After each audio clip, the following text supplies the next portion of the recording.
नमस्कार दोस्तों, मैं हूँ विशाल। आज की इस वीडियो में हम बात करने वाले हैं भारत में हाल ही में आपको पता होगा लोकसभा इलेक्शन समाप्त हुए हैं दोस्तों, और इसके बारे में हमारा जानना ज़रूरी है कि लोकसभा के जो स्पीकर होते हैं दोस्त कैसे उन्हें चुना जाता है और क्यों महत्वपूर्ण इतना लोकसभा का स्पीकर का अध्यक्ष का जो चुनाव होता है क्यों महत्वपूर्ण होता है, यह पद क्यों महत्वपूर्ण है दोस्तों।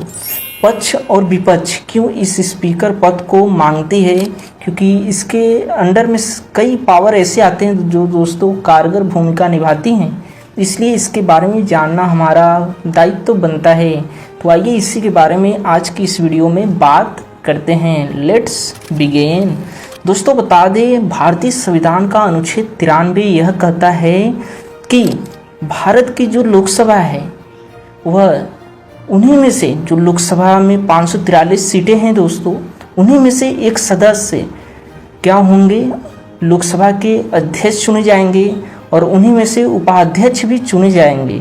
लेकिन दोस्तों जाहिर सी बात है एक ही पार्टी के तो सदस्य वहाँ पे होंगे नहीं, इसलिए वहाँ पे चुनाव होता है और सभी पार्टी अपने लोकसभा स्पीकर पद के लिए एक उम्मीदवार को उतारती हैं सदन में दोस्तों, लोकसभा में, और वहाँ पे वोट पड़ता है और जिस व्यक्ति का नाम अधिक आता है उस व्यक्ति को लोकसभा का स्पीकर चुन लिया जाता है और उपाध्यक्ष का भी ऐसे ही चुनाव होता है और उन्हें भी चुन लिया जाता है। और कई बार ऐसा होता है कि कई पार्टियां एक ही पार्टी को समर्थन दे देती हैं और वह व्यक्ति स्पीकर चुन लिया जाता है। लेकिन इस बार जो चुनाव हुआ है दोस्तों, आपको पता होगा किसी को भी मेजॉरिटी अभी नहीं मिली है, इसलिए विपक्ष भी इंडिया गठबंधन और एनडीए गठबंधन अलग अलग हैं दोनों लोग, और सभी लोगों के पास मेजॉरिटी में बहुत ही कम फासला है। मतलब हो सकता है कि निर्णायक भूमिका विपक्ष भी निभा दे या पक्ष भी, जिसकी सरकार वर्तमान में है। तो दोस्तों इसलिए विपक्ष इस पद को लेकर बहुत ही निर्णायक भूमिका निभा रहा है कि क्यों ना हमें स्पीकर पद मिल जाए।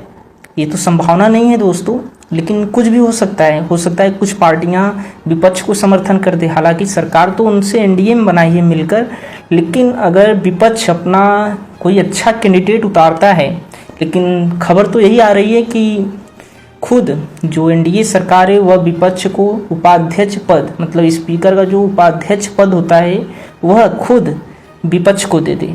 और साथ में आपको पता भी होगा कि राहुल गांधी जी को तो संसद सदस्य का विपक्ष का नेता जो है चुन लिया गया है, और इसका क्राइटेरिया यही होता है कि किसी भी विपक्ष के पास अगर 55 सदस्य हैं लोकसभा में तो वह क्या होती है दोस्तों, वह लोकसभा में इसके लिए अपील कर सकती है विपक्ष के नेता के रूप में, और उस पार्टी के जितने भी सदस्य होते हैं वह उन्हीं 55 सदस्यों में से एक लोगों को क्या करती हैं, नेता अपना चुन लेती हैं, और वही व्यक्ति बता दे कोई भी ऐसा कुछ होता है सदन में तो उसके लिए आवाज़ उठाता है विपक्ष का नेता के रूप में दोस्तों। और यह जो विपक्ष का नेता होता है, आपको बता दे कैबिनेट स्तर की इन्हें भी सुविधाएं दी जाती हैं। जो कैबिनेट मंत्री होते हैं उनको जो सुविधाएं दी जाती हैं, सैलरीज दी जाती हैं, वैसे ही विपक्ष के नेता को भी दी जाती हैं। और स्पीकर पद की बात करें तो दोस्तों इसमें स्पीकर पद की भूमिका, कोई भी अगर चीज़ होता है सदन में, अगर सदन में कोई चीज़ कार्रवाई हो रही है, कोई भी चीज़ हो रहा है, तो उसके प्रति जो स्पीकर होता है, अध्यक्ष जो होता है, वही सारा निर्णय लेते हैं। चाहे कोई विधेयक आए, चाहे कोई प्रस्ताव आता है या किसी चीज़ पे कार्रवाई हो रही है लोकसभा में, तो उसे बंद करवाना, रुकवाना, उसे संचालित कराना, या कोई भी चीज़ ऐसा असंवैधानिक चीज़ हो रहा है सदन में तो उसे रोकना, सब कार्य जो होता है दोस्तों वह लोकसभा स्पीकर का होता है। अगर स्पीकर नहीं होता है, अध्यक्ष नहीं होता है लोकसभा का, अगर कहीं चला जाता है तो उसके बदले में उपाध्यक्ष उस कार्य को करते हैं। और कोई भी अगर आता है विधेयक प्रस्ताव आता है जो इम्पॉर्टेंट बहुत है, तो वहाँ पे लोकसभा स्पीकर बड़ी भूमिका निभाता है। वह चाहे तो उस विधेयक को कुछ देर के लिए रोक सकता है, उस पर जो विचार होता है कुछ समय के लिए उसे टाल भी सकता है, और साथ में राष्ट्रपति से सलाह भी ले सकता है किसी विधेयक, किसी प्रस्ताव के बारे में दोस्तों। और कौन सा प्रस्ताव धन विधेयक है या विधेयक है उसके बारे में भी वह विचार राष्ट्रपति से कर सकता है। तो यहाँ पे देखा जाए दोस्तों तो स्पीकर जो होता है लोकसभा का वह एक महत्वपूर्ण भूमिका निभाता है और इसलिए विपक्ष चाह रहा है कि हमें डिप्टी स्पीकर कम से कम मिल जाए और सरकार से भी यही मांग कर रहे हैं वो लोग।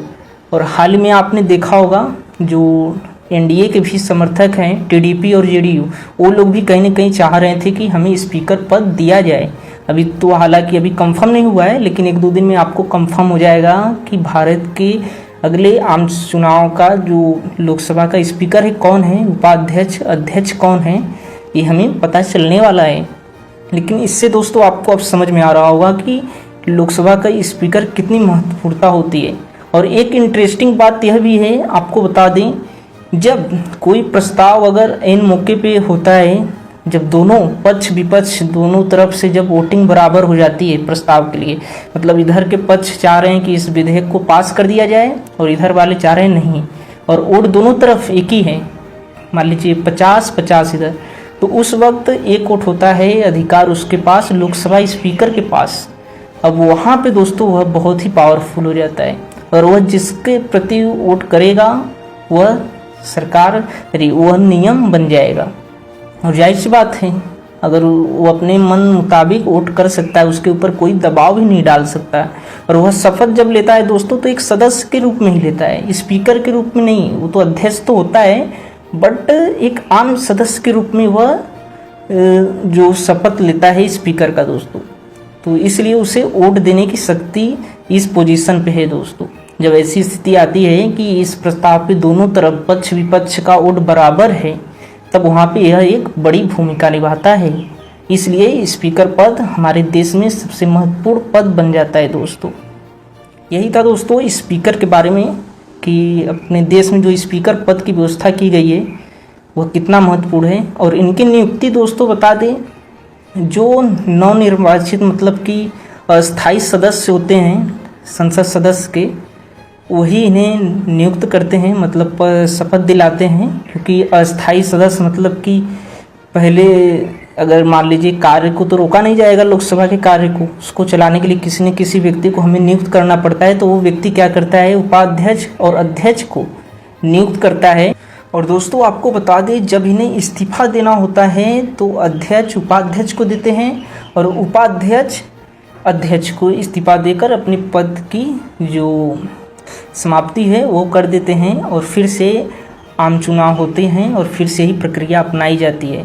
और बता दें, पहला जो लोकसभा अध्यक्ष थे, पहले लोकसभा के स्पीकर, वह बता दें दोस्तों जीवी मावलंकर थे, मतलब वासुदेव मावलंकर, वह पहले लोकसभा अध्यक्ष थे अपने देश के।